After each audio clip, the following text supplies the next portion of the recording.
Hello' everyone, কি খবৰ আপোনালোকৰ? আশা কৰোঁ সকলোৰে ভালে। আমি গৈছিলোঁ যোৱাকালি ৰাস পূজা চাবলৈ। সকলোৱে জানে ৰাস পূজা চলি আছে বুলি, আৰু আমি গৈছিলোঁ গুৰেশ্বৰৰ ৰাস পূজা চাবলৈ। আৰু যোৱাৰ আগতে ইয়াক গাড়ীত অকণমান ভিডিঅ' কৰি লৈ গৈছিলোঁ। ঘৰৰ পৰা ওলাওঁতে ভিডিঅ' কৰিবলৈ পাহৰি থাকিলোঁ, সেইবাবে গাড়ীতে ভিডিঅ' কৰি লৈছোঁ অকণমান। আৰু আহি পালোঁ আমি এয়া পূজাস্থলী।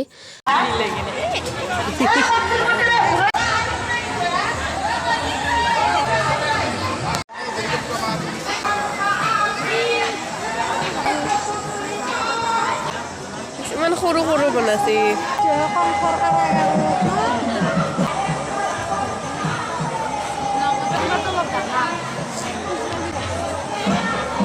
দিনক দিনে সৰুহে হৈ যাই আছে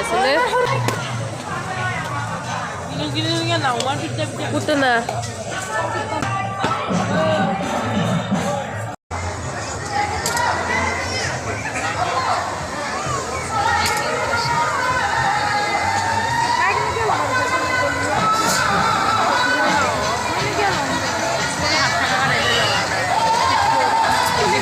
গৈয়ে আমি প্ৰথমে মূৰ্তিকেইটা চাই ল'লোঁ, আৰু এতিয়া আমি যাওঁগৈ মীনা বজাৰ ফালে। প্ৰথমতে এইজনীক অকণমান সন্তুষ্ট কৰি লওঁ, বেলুন এটা কিনি দিলোঁ।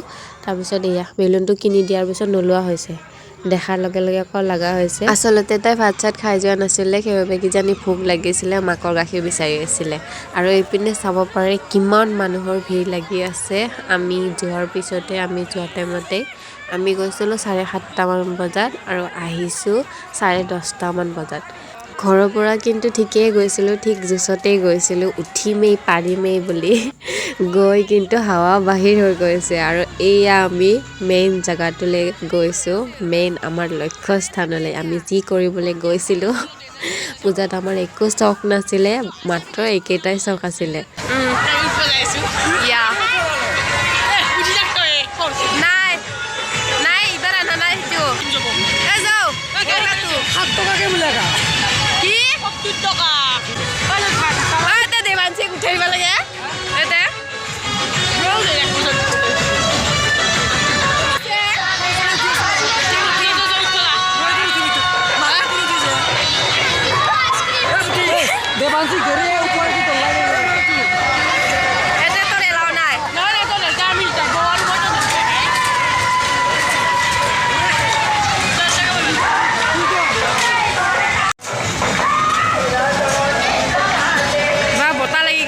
দুনিয়াৰ পকা